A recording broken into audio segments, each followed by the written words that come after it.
Hi friends, അസ്സലാമു അലൈക്കും. ഇന്ന് ഞാൻ വന്നിട്ടുള്ളത് റവ വെച്ചിട്ടുള്ളൊരു കുക്കിയുടെ റെസിപ്പി ആയിട്ടാണ്. വളരെ ഈസി ആയിട്ട് ഉണ്ടാക്കിയെടുക്കാൻ പറ്റിയൊരു കുക്കിയാണ്. നല്ല ടേസ്റ്റിയാണ് കഴിക്കാനായിട്ട്. അപ്പോൾ ഇതെങ്ങനെയാണ് ഉണ്ടാക്കുന്നതെന്ന് നോക്കാം. ഈ ഒരു കുക്കി ഞാൻ ചെയ്തിട്ടുള്ളത് ഓവനിൽ വെച്ചിട്ടാണ്. ഓവൻ ഇല്ലാതെയും ഇത് തയ്യാറാക്കി എടുക്കാവുന്നതാണ്. അപ്പോൾ ഓവൻ ഇല്ലാതെയുള്ള റെസിപ്പീസ് ഞാൻ ഇട്ടിട്ടുണ്ട്. അതേപോലെ ചെയ്താൽ മതി. ഡിസ്ക്രിപ്ഷനിൽ കൊടുക്കുന്നുണ്ട് അതിൻ്റെ ലിങ്ക്. അപ്പോൾ ആദ്യമായിട്ട് ആരെങ്കിലും ഹംലൂസ് കിച്ചൻ കാണുന്നുണ്ടെങ്കിൽ സബ്സ്ക്രൈബ് ചെയ്യാൻ മറക്കരുത്. അപ്പോൾ ഇതിനായിട്ട് ആദ്യം ഷുഗർ സിറപ്പ് റെഡിയാക്കി എടുക്കാം. ഞാനിവിടെ ഒരു കപ്പ് പഞ്ചസാരയും ഒരു അരക്കപ്പ് വെള്ളം ഒഴിച്ചിട്ട് ഒന്ന് തിളയ്ക്കാനായിട്ട് വെച്ചിട്ടുണ്ട്. ഇതാദ്യം തയ്യാറാക്കിയിട്ട് ഒന്ന് തണുക്കാനായിട്ട് മാറ്റി വയ്ക്കണം. ഇപ്പോൾ പഞ്ചസാരയൊക്കെ ഒന്ന് മെൽറ്റായി തുടങ്ങിയിട്ടുണ്ട്. ഇതിലേക്ക് ഒരു 4 ഏലക്ക ചേർത്ത് കൊടുത്തിട്ട് നന്നായിട്ടൊന്ന് തിളപ്പിച്ചെടുക്കാം. നന്നായിട്ട് തിളച്ച് പഞ്ചസാരയൊക്കെ മെൽറ്റായി കഴിയുമ്പം ഫ്ലെയിം ഒന്ന് ലോയിലേക്ക് ആക്കി വയ്ക്കണം. 1 ടേബിൾ സ്പൂണോളം നാരങ്ങ നീരോട് ചേർത്ത് കൊടുത്തിട്ട് ഒരു 10 മിനിറ്റ് ലോ ഫ്ലെയിമിൽ ഇതൊന്ന് സിറപ്പാക്കി എടുക്കാം. അത് കഴിഞ്ഞിട്ട് ഇത് തണുക്കാനായിട്ട് വെക്കണം. തണുത്തിട്ടാണ് ഇത് കുക്കിയിലേക്ക് ഒഴിച്ചു കൊടുക്കുന്നത്. ഈ കുക്കി തയ്യാറാക്കാനായിട്ട് ഇവിടെ ഞാനൊരു 2 മുട്ട എടുത്തിട്ടുണ്ട്. അതിൻ്റെ 2 മുട്ടയുടെ വെള്ളയും 1 മുട്ടയുടെ മഞ്ഞയും കൂടെയാണ് ചേർക്കുന്നത്. ഒരു മഞ്ഞ മാറ്റി വയ്ക്കുന്നുണ്ട് ലാസ്റ്റ് കുക്കിയിലേക്കൊന്ന് ബ്രഷ് ചെയ്ത് കൊടുക്കാൻ വേണ്ടിയിട്ട്. ഇനി ഇതിലേക്ക് ഒരു 3 ടേബിൾ സ്പൂൺ പഞ്ചസാര ചേർക്കുന്നുണ്ട്. ഇനി കുറച്ച് വാനില പൗഡർ ചേർക്കുന്നുണ്ട്. വാനില എസൻസ് ആണെങ്കിൽ 1 ടീസ്പൂൺ ചേർത്ത് കൊടുത്താൽ മതി. ഇനി ഇതെല്ലാം കൂടെ നന്നായിട്ടൊന്ന് മിക്സ് ചെയ്തെടുക്കുക. ഞാനിവിടെ ഒരു ബീറ്റർ യൂസ് ചെയ്തിട്ടാണ് മിക്സ് ചെയ്യുന്നത്. വിസ്ക് അല്ലെങ്കിൽ ഫോർക്ക് ഉപയോഗിച്ചിട്ട് ഒന്ന് നന്നായിട്ട് പതപ്പിച്ചെടുത്താൽ മതി. ഇനി ഇതിലേക്ക് ബട്ടർ ചേർത്ത് കൊടുക്കുന്നുണ്ട്. ഞാനൊരു 4 ടേബിൾ സ്പൂൺ ബട്ടർ ചേർക്കുന്നുണ്ട്. അപ്പോൾ ബട്ടർ ഇല്ലെങ്കിൽ നെയ്യ് യൂസ് ചെയ്താലും മതി. റൂം ടെമ്പറേച്ചറിലുള്ള ബട്ടറാണ് വേണ്ടത്.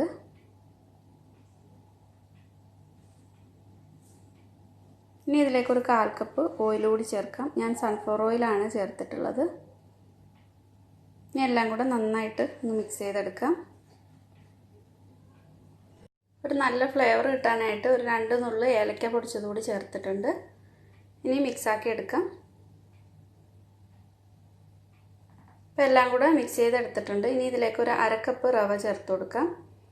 വറുത്ത റവയായാലും അല്ലാതെ വറുക്കാത്ത റവയായാലും കുഴപ്പമില്ല. അപ്പോൾ ഇതാണ് 1/2 കപ്പിൻ്റെ അളവിലുള്ള കപ്പാണ്. ഇതേ കളർ തന്നെയാണ് 1 കപ്പിൻ്റെ അളവിലുള്ള കപ്പ്, അതുകൊണ്ടാണ് പറഞ്ഞത്. 1 ടീസ്പൂൺ ബേക്കിംഗ് പൗഡർ കൂടി ചേർത്തിട്ടുണ്ട്. എല്ലാം കൂടെ നന്നായിട്ടൊന്ന് മിക്സ് ചെയ്തെടുക്കുക. 1 നുള്ളു ഉപ്പ് കൂടി ചേർത്തിട്ട് അപ്പോൾ എല്ലാം നന്നായിട്ട് മിക്സ് ചെയ്തെടുത്തിട്ടുണ്ട്. ഉപ്പ് കൂടി പോരുത്, 1 നുള്ളു മാത്രമേ ചേർക്കാവൂ, ടേസ്റ്റ് ഒന്ന് ബാലൻസ് ആവാൻ വേണ്ടിയിട്ട്. ഇതിലേക്ക് ഇനി 1/2 കപ്പ് മൈദ ചേർത്ത് കൊടുക്കണം. എന്നിട്ട് നന്നായിട്ട് മിക്സ് ചെയ്തെടുക്കുക. ഇനി ബീറ്ററിൻ്റെ ആവശ്യമില്ല.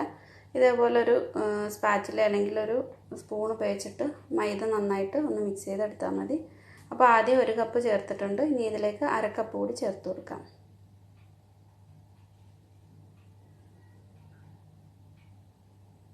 കട്ടയില്ലാതെ നന്നായിട്ട് ഒന്ന് മിക്സ് ചെയ്ത് കൊടുക്കാം.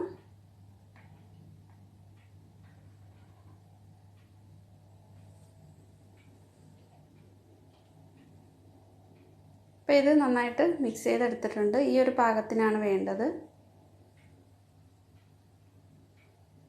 ഇതേപോലെ നമ്മൾ കൈകൊണ്ട് ഒന്ന് ഷേപ്പ് ആക്കാൻ കഴിയണം. ഇതിനി ബേക്ക് ചെയ്യാനുള്ള ട്രേ എടുത്തിട്ടുണ്ട്. ഓവൻ 180 ഡിഗ്രിയിൽ പ്രീഹീറ്റ് ചെയ്യാൻ വെച്ചിട്ടുണ്ട്. അപ്പോൾ ഓവൻ ഇല്ലാതെ ചെയ്യുകയാണെങ്കിൽ ഒരു 5-10 മിനിറ്റ് ബേക്ക് ചെയ്യുന്ന പാത്രം ഒന്ന് നന്നായിട്ട് ചൂടാക്കി എടുക്കണം. ഇതിന് ഷേപ്പ് ചെയ്ത് കൊടുക്കാം. ഇതേപോലെ ഒരു നീളത്തിൽ ഒന്നാക്കിയിട്ട് 2 സൈഡും ഒന്ന് ചെറുതായിട്ട് വിരലുകൊണ്ടൊന്ന് കുറച്ചൊന്ന് കൂർത്ത ഒരു എൻഡ് കിട്ടാൻ വേണ്ടിയിട്ട് ചെയ്ത് കൊടുത്തിട്ടുണ്ട്. ഒരു ലീഫിൻ്റെ ഒരു ഷേപ്പിലേക്കൊക്കെ ആക്കി എടുത്തിട്ടുണ്ട്. ഇനി ഒരു സ്പൂണോ അല്ലെങ്കിൽ എന്തെങ്കിലും വെച്ചിട്ട് ഇതേപോലെ സെൻറ്ററിലൊന്ന് വരയിട്ട് കൊടുക്കാം.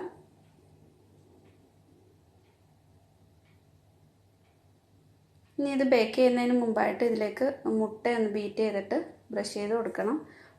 നേരത്തെ മാറ്റി വെച്ചിട്ടുള്ള മുട്ടയുടെ മഞ്ഞയിലേക്ക് 1 ടീസ്പൂണോളം വെള്ളം ചേർത്തിട്ട് ഇത് നന്നായിട്ടൊന്ന് മിക്സ് ചെയ്തിട്ട് ബ്രഷ് ചെയ്ത് കൊടുക്കാം.